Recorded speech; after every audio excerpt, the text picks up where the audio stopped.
Viewers welcome back on programme. So viewers गलबात करने जा रहे हैं कि मीडिया रिपोर्ट अनुसार पाकिस्तान ने एक फतह 10 क्रूज मिसल जड़ी है वो लॉन्च की है जड़ी कि भारत की ब्रह्मोस मिसल का तोड़ है। सो दूसरे पासे भारत वालों पाकिस्तान को धमकियां का सिलसिला भी जड़ा वो बराबर जारी है। सो इस बारे आप गलबात करने जा रहे हैं। सो असीं चाहांगे कि तुसीं इसी तरह बने रहना देखने सुन लिया लिखण लई तुहाडा सब दा बहुत शुक्रिया जी। डॉक्टर साहब की कहना चाहोगे? देखो कल असी RSS ਦੇ ਪ੍ਰੋਮੀਨੈਂਟ ਆਈਡੀਆਲੋਗ ਵੀ ਔਰ ਲੀਡਰ ਵੀ ਦੱਤਾਤਰੇਆ ਜਿਹੜਾ ਅਮਰੀਕਾ ਦੀ ਟ੍ਰਿਪ ਤੋਂ ਬਾਅਦ ਉੱਥੇ ਗਿਆ ਔਰ ਉੱਥੇ ਜਾ ਕੇ ਉਹਨੇ ਐਡਵੋਕੇਸੀ ਕੀਤੀ ਔਰ PTI ਨੂੰ ਇੰਟਰਵਿਊ 'ਚ ਕਿਹਾ ਕਿ ਪਾਕਿਸਤਾਨ ਦੇ ਨਾਲ ਸਾਡਾ ਪੀਪਲ ਟੂ ਪੀਪਲ ਕਨੈਕਸ਼ਨ ਹੋਣਾ ਚਾਹੀਦਾ ਹੈ, ਟ੍ਰੇਡ ਹੋਣਾ ਚਾਹੀਦੀ ਹੈ, ਡਿਪਲੋਮੇਸੀ ਹੋਣੀ ਚਾਹੀਦੀ ਹੈ, ਵੀਜ਼ੇ ਹੋਣੇ ਚਾਹੀਦੇ ਨੇ ਔਰ ਸਾਨੂੰ ਰਿਲੇਸ਼ਨ ਜਿਹੜੇ ਨੇ ਇਹਦੇ ਬਾਵਜੂਦ कि दहशतगर्दी ਜਾਂ दूसरे अपनी थां लेकिन सानू ये ओपन होना चाहिए। और असी इस दे उत्ते गल कीती सी कि भी ये इन्हां दा मूँह में राम राम बगल में छुरी ये इन्हां दी होर डिसैप्शन है। ये कहना की चाहुंदे ने करना की चाहुंदे ने। हालां साडे एक दो व्यूअर्स ने अज सानू ये कहा कि भाई इस वेले क्योंकि पाकिस्तान ने इन्हां नूं चंगी कुट चाढ़ी है तो उन्होंने मैनूं कहा भी तुसीं कहंदे हुंदे हो कि भी ये जोड़ा ब्राह्मण है ईदर एट योर थ्रोट और एट योर फीट कि जहाँ तुहाडे गल नूं पेगा तुहाडी शाह रग नूं फड़ेगा तो जहाँ तुहाडे पैरीं पेगा। उन्होंने कहा जी हुण ये पैरीं पे हुए ने। मैं कहा भी नहीं ये इन्हां दा पैरीं पैण दा जिहड़ा ये नौटंकी है इस दे पिछे भी कुछ ना कुछ जां तां कुछ अमरीका ने बांह मरोड़ी हुई है जां कोई होर ये करना चाहुंदे ने वपारपुर खोलण दे नाल। क्योंकि इस वेले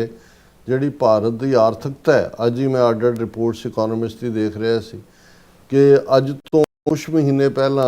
ਇੰਡੀਅਨ ਕਰੰਸੀ ਬਾਰੇ ਸੀ ਕਿ it's the worst performing currency in Asia. ਹੁਣ ਜਿਹੜੀ ਰਿਪੋਰਟ ਹੈ ਕਿ it is the worst performing currency in the whole world. ਵੀ ਜਿਹੜੇ ਛੋਟੇ ਛੋਟੇ ਸੂਬੇ ਵੀ ਨੇ ਛੋਟੇ ਛੋਟੇ ਮੁਲਕ ਵੀ ਨੇ ਉਹਨਾਂ ਨਾਲੋਂ ਵੀ ਇਹਨਾਂ ਦੀ ਜਿਹੜੀ ਕਰੰਸੀ ਹੈ ਔਰ ਅੱਜ ਤਾਂ ਆਲਮੋਸਟ 96 ਰੁਪਏ ਦੇ ਉੱਤੇ ਜਾ ਕੇ ਡਾਲਰ ਟਿਕਣ ਵਾਲਾ ਸੀ ਜਿਹੜਾ ਉਹ ਟਿਕਿਆ ਔਰ ਬਹੁਤ ਜਲਦੀ ਜਿਹੜਾ ਇਹ 100 ਤੱਕ ਜਾ ਰਿਹਾ। ਔਰ ਇਹਨਾਂ ਦਾ ਹਾਲ ਇਹ ਹੈ ਈਵਨ ਅੱਜ ਇਹਨਾਂ ਦੀ ਪ੍ਰੋਮੀਨੈਂਟ ਆਪਣੇ ਮੀਡੀਆ ਦੀ ਖਬਰ ਹੈ rupee emerges Asia's worst performing currency in 2026 plunges almost 6%. Forex analysts predict that inflationary worries, withdrawals of foreign funds and US dollars ongoing gain will continue to put pressure on the Indian currency. ਇਹ 2026 ਦਾ ਜ਼ਿਕਰ ਹੈ ਅਜੇ 2026 ਅੱਧਾ ਗੁਜ਼ਰਿਆ ਕਿ ਭਾਈ 6% ਜਿਹੜਾ ਹੈ ਉਸ ਦੀ already ਡੈਪਲੀਸ਼ਨ ਹੋ ਚੁੱਕੀ ਹੈ। ਔਰ ਜਿਵੇਂ ਮੋਦੀ ਤੋਂ ਲੈ ਕੇ ਦੂਜੇ ਸਭ ਲੱਗੇ ਹੋਏ ਨੇ ਸੋਨਾ ਨਾ ਖਰੀਦੋ ਕੁਛ ਨਾ ਕਰੋ ਘਰਾਂ 'ਚੋਂ ਕੰਮ ਕਰੋ ਦੂਸਰਾ ਕਰੋ। ਲੱਖਾਂ ਲੋਕ ਜਿਹੜੇ ਨੇ ਆਲਰੇਡੀ ਬਿਨਾਂ ਜੌਬ ਤੋਂ ਹੋ ਗਏ ਨੇ। ਸੋ ਇਹਨਾਂ ਹਾਲਾਤਾਂ ਦੇ ਵਿੱਚ ਇਹ ਇਹਨਾਂ ਨੂੰ ਹੁਣ ਕਿਉਂਕਿ ਪਾਕਿਸਤਾਨ ਨੇ ਵੀ ਪਾਬੰਦੀ ਲਾਈ ਹੋਈ ਹੈ ਜਿਹੜੀ ਸਕਾਈਜ਼ ਉਹਨਾਂ ਦੀ ਚੋਂ ਇਹਨਾਂ ਦੇ ਜਹਾਜ਼ ਨਹੀਂ ਗੁਜ਼ਰ ਸਕਦੇ। ਹੁਣ ਕਿੰਨੀਆਂ ਫਲਾਈਟਸ ਇਹਨਾਂ ਨੇ ਕੈਂਸਲ ਕਰ ਦਿੱਤੀਆਂ ਨੇ ਔਰ ਦੂਸਰਾ ਔਰ ਪੂਰੀ ਤਰ੍ਹਾਂ ਇਹਨਾਂ ਦਾ ਜਿਹੜਾ ਉਹ ਜਨਾਜ਼ਾ ਨਿਕਲਿਆ ਹੋਇਆ। ਲੇਕਿਨ ਜਿਵੇਂ ਉਹ ਕਹਿੰਦੇ ਨੇ ਕਿ ਭਾਈ ਉਹ ਜਿਹੜਾ ਉਹ ਸੱਪ ਰੱਸੀ ਜਿਹੜੀ ਰੱਸੀ ਸੜ ਜਾਂਦੀ ਹੈ ਬਲ ਨਹੀਂ ਜਾਂਦਾ ਪਰ ਉਹਦਾ ਵੱਟ ਨਹੀਂ ਜਾਂਦਾ ਉਹਨੂੰ ਰੱਸੀ ਜਲ ਜਾਂਦੀ ਹੈ ਪਰ ਈਂਟ ਨਹੀਂ ਜਾ ਉਹ ਜਿਹੜਾ ਹੁਣ ਹੈ ਉਹ ਸੜੀ ਹੋਈ ਰੱਸੀ 'ਚ ਵੀ ਤੁਹਾਨੂੰ ਉਹਦੇ ਉਹ ਵੱਟ ਪਏ ਜਿਹੜੇ ਨੇ ਨਜ਼ਰ ਆਉਂਦੇ ਨੇ। ਇੱਕ ਪਾਸੇ ਅਸੀਂ ਰਾਜਨਾਥ ਸਿੰਘ ਦੀ ਅੱਜ ਦੀ ਸਟੇਟਮੈਂਟ ਜਿਹੜਾ ਉਹਨੇ ਮੜਤਾ ਟਾਊਨ ਨਾਗਪੁਰ ਦੇ ਵਿੱਚ ਨਗੌਰ ਦੇ ਵਿੱਚ ਜਾ ਕੇ ਦਿੱਤੀ ਜਿਹਦੇ 'ਚੋਂ ਕਹਿੰਦਾ India no longer a country that suffers will strike back if Pakistan provokes us again। ਔਰ ਉਹ ਹੁਣੇ ਕੱਲ ਤੁਸੀਂ ਦੱਤਾਤਰੇਆ ਦਾ ਬਿਆਨ ਦੇਖ ਲਓ। ਅੱਜ ਰਾਜਨਾਥ ਸਿੰਘ ਜਿਹੜਾ ਡਿਫੈਂਸ ਮਿਨਿਸਟਰ ਹੈ ਉਹ ਪਬਲਿਕ ਗੈਦਰਿੰਗ ਦੇ ਵਿੱਚ ਉੱਥੇ ਕਹਿੰਦਾ ਕਿ ਭਾਈ ਅਸੀਂ perhaps Pakistan will not dare to look at India with the hostility again। ਅਸੀਂ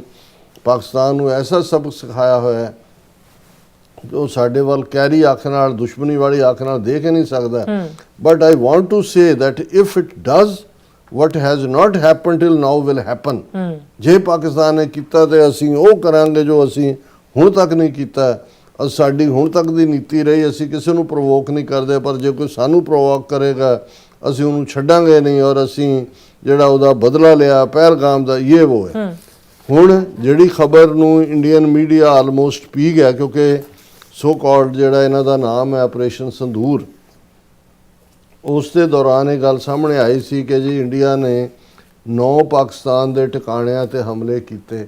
ਔਰ ਪਾਕਿਸਤਾਨ ਉਦੋਂ ਘਬਰਾਇਆ ਜਦੋਂ ਕਿ ਬ੍ਰਹਮੋਸ ਮਿਸਲ ਜਿਹੜੀਆਂ ਨੇ ਉਹ ਲਾਂਚ ਕੀਤੀਆਂ ਗਈਆਂ। ਹੁਣ ਜਿਹੜਾ ਬ੍ਰਹਮੋਸ ਮਿਸਲ ਹੈ ਜਿਹਦੇ ਬਾਰੇ ਹੁੰਦਾ ਜੀ ਅਸੀਂ ਫਿਲੀਪੀਨਸ ਨੂੰ ਵੇਚ ਰਹੇ ਹਾਂ, ਵਿਤਨਾਮ ਨੂੰ ਵੇਚ ਰਹੇ ਹਾਂ, ਫਲਾਣਾ, ਉਸ ਬਾਰੇ ਕਿਹਾ ਜਾਂਦਾ ਹੈ ਕਿ ਉਸ ਦੇ ਉੱਤੇ ਨਿਊਕਲੀਅਰ ਵਾਰਹੈਡ ਵੀ ਫਿੱਟ ਕੀਤਾ ਜਾ ਸਕਦਾ ਹੈ ਔਰ ਉਹ ਬ੍ਰਹਮੋਸ ਮਿਸਲ ਨੂੰ ਇਹ ਆਪਣੀ ਵੱਡੀ ਪ੍ਰਾਪਤੀ ਕਿ ਜੀ ਇੰਡੀਆ में हर सब ਟੈਕਨੋਲੋਜੀ ਰਸ਼ੀਆ ਦੀ ਔਰ ਦੂਸਰਾ। ਹੁਣ ਜਿਹੜੀ ਖਬਰ ਨੂੰ ਮੈਂ ਕੁਦਰਤੀ ਮੈਂ ਵੀ 2 ਦਿਨ ਇਸ ਨੂੰ ਲੇਟ ਹੀ ਦੇਖਿਆ, BBC ਦੀ ਨਿਊਜ਼ ਸਰਵਿਸ ਸੀ ਕਿ ਪਾਕਿਸਤਾਨ ਦੀ ਫਤਹ 3 ਮਿਸਾਈਲ ਵਿੱਚ ਕੀ ਖਾਸ ਹੈ ਜੋ ਇਸ ਦੀ ਤੁਲਨਾ ਭਾਰਤ ਦੀ ਬ੍ਰਹਮੋਸ ਮਿਸਲ ਨਾਲ ਕੀਤੀ ਜਾ ਰਹੀ ਹੈ। ਹੁਣ ਇਹ ਇਨਫੈਕਟ ਜਿਹੜੀ ਹੈ ਪਾਕਿਸਤਾਨ ਦੀ ਇੰਟਰ ਸਰਵਿਸ ਪਬਲਿਕ ਰਿਲੇਸ਼ਨਸ ਨੇ ਪਿਛਲੇ ਹਫਤੇ ਜਿਹੜੀ ਪ੍ਰੈਸ ਰਿਲੀਜ਼ ਕਰਕੇ ਉਹਨਾਂ ਨੇ ਫੋਟੋ ਜਾਰੀ ਕੀਤੀ ਜਿਹਦੇ ਚ ਫਤਹ 3 ਫਤਹ 3 ਕਰੂਜ਼ ਮਿਸਲ ਤੋਂ ਪਰਦਾ ਹਟਾਇਆ ਔਰ ਇਸ ਦੀ ਜਿਹੜੀ ਹੈ ਉਹਨਾਂ ਨੇ ਪ੍ਰਮੋਸ਼ਨਲ ਵੀਡੀਓ ਵੀ ਬਣਾਈ ਔਰ ਇਹ ਜਿਹੜੀਆਂ ਉਹਨਾਂ ਨੇ ਦੱਸਿਆ ਵੀ ਇਹਦੀਆਂ ਇਹ ਸਮਰੱਥਾਵਾਂ ਨੇ ਤੇ ਰੱਖਿਆ ਜਿਹੜੇ ਮਾਹਰ ਨੇ ਡਿਫੈਂਸ ਐਕਸਪਰਟ ਨੇ ਉਹਨਾਂ ਦਾ ਕਹਿਣਾ ਕਿ ਇੱਕ ਸੁਪਰਸੋਨਿਕ ਕਰੂਜ਼ ਮਿਸਲ ਹੈ ਜਿਹੜਾ ਆਵਾਜ਼ ਦੀ ਗਤੀ ਨਾਲੋਂ ਵੀ 3 ਤੋਂ 4 ਗੁਣਾ ਜ਼ਿਆਦਾ ਤੇਜ਼ ਜਾਂਦੀ ਹੈ। ਸੁਪਰਸੋਨਿਕ ਜਿਹੜੀ ਕਰੂਜ਼ ਮਿਸਲ ਹੈ। ਫਿਰ ਉਹਨਾਂ ਦਾ ਕਹਿਣਾ ਕਿ ਬਈ ਇਸ ਨੇ ਪਾਕਿਸਤਾਨ ਦੇ ਜਿਹੜੇ ਸਟੀਕ ਨਿਸ਼ਾਨੇ ਨੇ ਉਹਨਾਂ ਨੂੰ ਹਾਸਲ ਕਰਨ ਦੇ ਵਿੱਚ ਜਿਹੜੀ ਹੈ ਬੜੀ ਕਾਰਗਰ ਹੈ ਔਰ ਇਸ ਦੀ ਤੁਲਨਾ ਜਿਹੜੀ ਹੈ ਇਸ ਦਾ ਮੁਕਾਬਲਾ ਬ੍ਰਹਮੋਸ ਮਿਸਲ ਨਾਲ ਕੀਤਾ ਜਾ ਰਿਹਾ। ਇਹ BBC ਦੀ ਸਟੋਰੀ ਕਹਿੰਦੇ ਆ ਵੀ ਅਸੀਂ ਕੋਸ਼ਿਸ਼ ਕੀਤੀ ਜਾਣਨ ਦੀ ਕਿ ਫਤਹ 3 ਤੇ ਬ੍ਰਹਮੋਸ ਦੇ ਵਿੱਚ ਕੀ ਜਿਹੜੀਆਂ ਨੇ ਉਹ ਸਮਾਨਤਾਵਾਂ ਨੇ ਜਾਂ ਕਿਹੜੀਆਂ ਚੀਜ਼ਾਂ ਉਹਨਾਂ ਦੀਆਂ ਆਪਸ ਵਿੱਚ ਰਲਦੀਆਂ ਨੇ ਔਰ ਉਹਨਾਂ ਦਾ ਇਸਤੇਮਾਲ ਕਿਵੇਂ ਕੀਤਾ ਜਾ ਸਕਦਾ ਔਰ ਇਸ ਦੇ ਉੱਤੇ ਉਹਨਾਂ ਨੇ ਫਿਰ ਟੋਰਾਂਟੋ ਆਧਾਰਿਤ ਡਿਫੈਂਸ ਐਕਸਪਰਟਸ ਦਾ ਹਵਾਲਾ ਦਿੱਤਾ ਹੈ ਕਿ ਉਹਨਾਂ ਨੇ ਬਿਲਾਲ ਹੁਸੈਨ ਨੇ ਉਹਨਾਂ ਨੇ ਕਿਹਾ ਵੀ ਹੁਣ ਤੱਕ ਜਿਹੜੀ ਗੱਲ ਫਤਹ 3 ਬਾਰੇ ਸਾਹਮਣੇ ਆਈ ਹੈ ਉਸ ਤੋਂ ਇਹ ਲੱਗਦਾ ਹੈ ਕਿ ਇਹ ਪਾਕਿਸਤਾਨੀ ਫੌਜ ਆਪਣੀ ਖੁਦ ਦੀ ਸੁਪਰਸਾਨਿਕ ਕਰੂਜ਼ ਮਿਸਲ ਤੇ ਕੰਮ ਕਰ ਰਹੀ ਸੀ ਕਾਫੀ ਦੇਰ ਤੋਂ ਕਿ ਬਈ ਜ਼ਾਹਰ ਹੈ ਚੀਨ ਦੀ ਮਦਦ ਦੇ ਨਾਲ ਜਿਹੜਾ ਹੈ ਔਰ ਇਹ ਸਟੀਕ ਹਮਲਿਆਂ ਦੇ ਲਈ ਵਰਤਿਆ ਜਾਣ ਵਾਲਾ ਇਹ ਹਥਿਆਰ ਹੈ। ਹੁਣ ਇਸ ਤੋਂ ਪਹਿਲਾਂ ਕਿਉਂਕਿ ਫਤਹ 3 ਦਾ ਮਤਲਬ ਹੈ ਇਸ ਤੋਂ ਪਹਿਲਾਂ ਪਾਕਿਸਤਾਨ ਕੋਲ 2 ਜਿਹੜੀਆਂ ਨੇ ਸੁਪਰਸੋਨਿਕ ਕਰੂਜ਼ ਮਿਸਲਸ ਨੇ ਫਤਹ 1 ਜਿਸ ਦੀ ਰੇਂਜ ਜਿਹੜੀ ਹੈ 140 ਕਿਲੋਮੀਟਰ ਹੈ ਜਦੋਂ ਕਿ ਫਤਹ 2 ਦੀ ਜਿਹੜੀ ਹੈ ਉਹ 400 ਕਿਲੋਮੀਟਰ ਹੈ।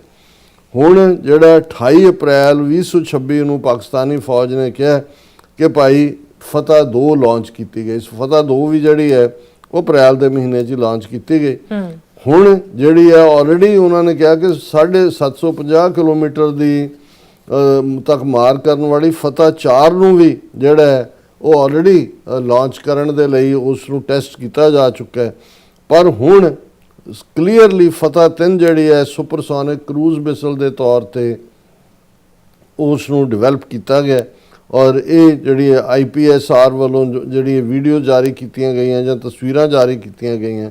ਉਹਦੇ 'ਚ ਇਹ ਹੈ ਕਿ ਵੀ ਇਹ ਜਿਹੜਾ ਉਹਦਾ ਇੱਕ ਰੈਮਜ਼ੈਟ ਇੰਜਨ ਦੀ ਬਦੌਲਤ ਉਸ ਦੀ ਜਿਹੜੀ ਸਪੀਡ ਹੈ ਉਹ ਵਾਇਸ ਨਾਲੋਂ ਵੀ ਜ਼ਿਆਦਾ ਤੇਜ਼ ਹੈ ਔਰ ਇਸ ਦਾ ਜਿਹੜਾ ਡਿਜ਼ਾਈਨ ਹੈ ਚੀਨ ਦੇ ਵਿੱਚ HD-1 ਮਿਸਲ ਜਿਹੜੀ ਚੀਨ ਨੇ ਬਣਾਈ ਹੈ ਉਹਦੇ ਨਾਲ ਮਿਲਦਾ ਜੁਲਦਾ। HD-1 ਵੀ ਇੱਕ ਸੁਪਰਸੋਨਿਕ ਕਰੂਜ਼ ਮਿਸਲ ਹੈ ਜਿਹਨੂੰ 2018 ਦੇ ਵਿੱਚ ਇੱਕ ਚੀਨੀ ਮਾਈਨਿੰਗ ਕੰਪਨੀ ਨੇ ਜਿਸ ਨੂੰ ਬਣਾਇਆ ਸੀ ਔਰ ਕੰਪਨੀ ਦੇ ਮੁਤਾਬਕ ਉਹਦੀ ਰਫ਼ਤਾਰ 2716 ਤੋਂ 4321 ਕਿਲੋਮੀਟਰ ਪਰ ਆਵਰ ਬਹੁਤ ਸਪੀਡ ਹੈ ਜਿਹੜੀ ਹੈ ਔਰ ਉਹਨਾਂ ਨੇ ਕਿਹਾ ਕਿ ਕਿਉਂਕਿ ਹੁਣ ਪਾਕਿਸਤਾਨ ਜ਼ਿਆਦਾ ਡਿਪੈਂਡ ਕਰਦਾ ਹੈ ਚੀਨ ਤੋਂ ਆਪਣੇ ਹਥਿਆਰਾਂ ਦੇ ਲਈ ਜਾਂ ਉੱਥੋਂ ਇੰਪੋਰਟ ਕਰਦਾ ਹੈ ਔਰ ਉਹਨਾਂ ਨੇ ਕਿਹਾ ਵੀ ਇਹ ਜਿਹੜਾ HD-1 ਮਿਸਾਈਲ ਉਹਨਾਂ ਨੇ ਘਰੇਲੂ ਪੱਧਰ ਤੇ ਤਿਆਰ ਕੀਤੀ ਹੈ ਇਸ ਲਈ ਉਹਨਾਂ ਨੇ ਚੀਨ ਦੀ ਆਗਿਆ ਲੈ ਲਈ ਹੋਏਗੀ ਔਰ ਫਿਰ ਉਹਦੇ 'ਚ ਇਹ ਹੈ ਕਿ ਭਾਈ ਇਹ ਵਾਕਈ ਬ੍ਰਹਮੋਸ ਦੇ ਨਾਲ ਮਿਲਦੀ ਹੈ ਕਿਉਂਕਿ ਇਹ ਜਿਹੜੀ ਇਹਦੀ ਸਪੀਡ ਹੈ ਉਹ ਬ੍ਰਹਮੋਸ ਨਾਲੋਂ ਵੀ ਤੇਜ਼ ਹੈ ਔਰ ਇਹ ਜਿਹੜੀ ਹੈ ਬ੍ਰਹਮੋਸ ਦੀ ਤਰ੍ਹਾਂ ਜਿਹੜੀ HD-1 ਹੈ ਉਹਨੂੰ ਵੀ ਜ਼ਮੀਨ ਤੇ ਹਵਾ ਦੋਨਾਂ ਤੋਂ ਲਾਂਚ ਕੀਤਾ ਜਾ ਸਕਦਾ ਵੀ ਤੁਸੀਂ ਜਹਾਜ਼ ਤੇ ਹੋ ਉੱਤੋਂ ਵੀ ਤੁਸੀਂ ਲਾਂਚ ਕਰਦੇ ਹੋ ਤੇ ਜ਼ਮੀਨੀ ਲੈਵਲ ਤੇ ਵੀ ਲਾਂਚ ਕਰਦੇ ਹੋ। ਅੱਛਾ ਔਰ ਇਹ ਕਿਉਂਕਿ ਜਿਹੜੀ ਬ੍ਰਹਮੋਸ ਮਿਸਲ ਹੈ ਉਹ ਸੁਪਰਸੋਨਿਕ ਸਪੀਡ ਨਾਲ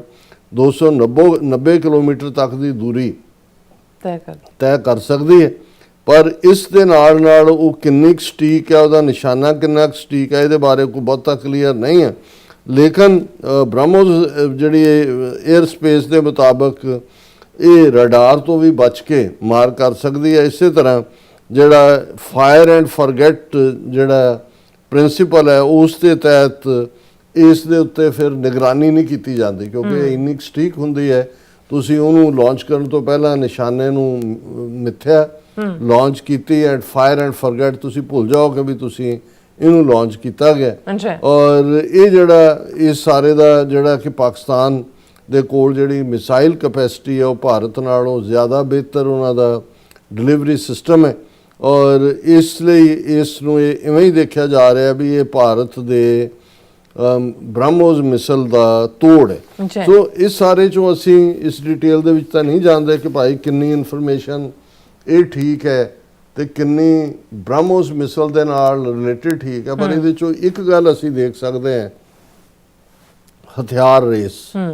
ਉਹ ਸਾਊਥ ਏਸ਼ੀਆ ਦੇ ਵਿੱਚ ਭਾਰਤ ਪਾਕਿਸਤਾਨ ਦੇ ਵਿੱਚ ਇੱਕ ਦੂਸਰੇ ਤੋਂ ਇਨਸਿਕਿਉਰਿਟੀ, ਇੱਕ ਦੂਸਰੇ ਤੋਂ ਡਰ, ਔਰ ਖ਼ਾਸ ਤੌਰ ਤੇ ਭਾਰਤ ਦਾ ਅਖੰਡ ਭਾਰਤ ਦੇ ਨਾਂ ਥੱਲੇ ਜਿਹੜਾ ਉਹਨਾਂ ਦਾ ਖਤਰਨਾਕ ਸੁਪਨਾ ਜਿਹਦੇ ਲਈ ਉਹ ਲਗਾਤਾਰਤਾ ਦੇ ਨਾਲ ਉਹਨਾਂ ਦੇ ਲੀਡਰ ਇਹ ਪ੍ਰਚਾਰਦੇ ਨੇ। ਸੁਬਰਾਮਨਿਅਮ ਸਵਾਮੀ ਤਾਂ ਖੁੱਲ੍ਹ ਕੇ ਕਹਿੰਦਾ ਕਿ ਜੀ ਅਸੀਂ ਆਪਣੇ ਲਾਈਫ ਟਾਈਮ ਦੇ ਵਿੱਚ ਪਾਕਿਸਤਾਨ ਦੇ 2 ਟੁਕੜੇ ਕੀਤੇ ਤੇ ਤੁਸੀਂ ਇਹਦੇ 4 ਟੁਕੜੇ ਕਰਨੇ ਨੇ। ਸੋ ਜ਼ਾਹਰ ਹੈ ਕਿ ਵੀ ਪਾਕਿਸਤਾਨ ਨੂੰ ਇਸ ਗੱਲ ਦੀ ਬਹੁਤ ਚੰਗੀ ਤਰ੍ਹਾਂ ਸਮਝ ਹੈ ਕਿ ਨਿਊਕਲੀਅਰ ਆਪਣੀ ਥਾਂ ਤੇ ਹੈ, ਜਿਹੜਾ ਕਿ ਇੱਕ ਡੈਟਰੈਂਟ ਦੇ ਤੌਰ ਤੇ ਹੈ, ਪਰ ਬਹੁਤ ਵਾਰ ਨਿਊਕਲੀਅਰ ਤੱਕ ਪਹੁੰਚਣ ਤੋਂ ਪਹਿਲਾਂ ਤੁਹਾਡੇ ਕੋਲ matching weaponry, matching air force, matching ground ਦੇ ਉੱਤੇ ਟਰੂਪਸ ਔਰ ਉਹਦੇ ਹਥਿਆਰ ਹੋਣੇ ਚਾਹੀਦੇ ਨੇ। ਸੋ ਇਹ ਜਿਹੜਾ ਬੜਾ ਉੜਕਦੇ ਸੀ, ਫੁਦਕਦੇ ਸੀ ਕਿ ਜੇ ਅਸੀਂ ਬ੍ਰਹਮੋਸ ਮਿਸਾਈਲ ਬਣਾ ਲਈਏ, ਹੁਣ ਪਾਕਿਸਤਾਨ ਨੇ ਫਤਿਹ 3 ਦੇ ਨਾਲ ਉਹਦਾ ਤੋੜ ਲੱਭ ਲਿਆ ਔਰ ਆਲਰੇਡੀ ਫਤਿਹ 4 ਦੇ ਉੱਤੇ ਉਹ ਕੰਮ ਕਰ ਰਹੇ ਨੇ। ਹੁਣ ਫਤਿਹ ਦਾ ਆਪਣੇ ਆਪ 'ਚ ਮਤਲਬ ਵਿਕਟਰੀ ਹੁੰਦਾ ਜੀ। ਡਾਕਟਰ ਸਾਹਿਬ ਤੁਹਾਡਾ ਬਹੁਤ ਬਹੁਤ ਸ਼ੁਕਰੀਆ। ਸੋ ਥੈਨ ਬ੍ਰੇਕ ਵਿਊਅਰਸ ਤੁਸੀਂ ਇਸੇ ਤਰ੍ਹਾਂ ਬਣੇ ਰਹਿਣਾ, ਮਿਲਦੇ ਹਾਂ ਛੋਟੇ ਜਿਹੇ ਬ੍ਰੇਕ ਤੋਂ ਬਾਅਦ।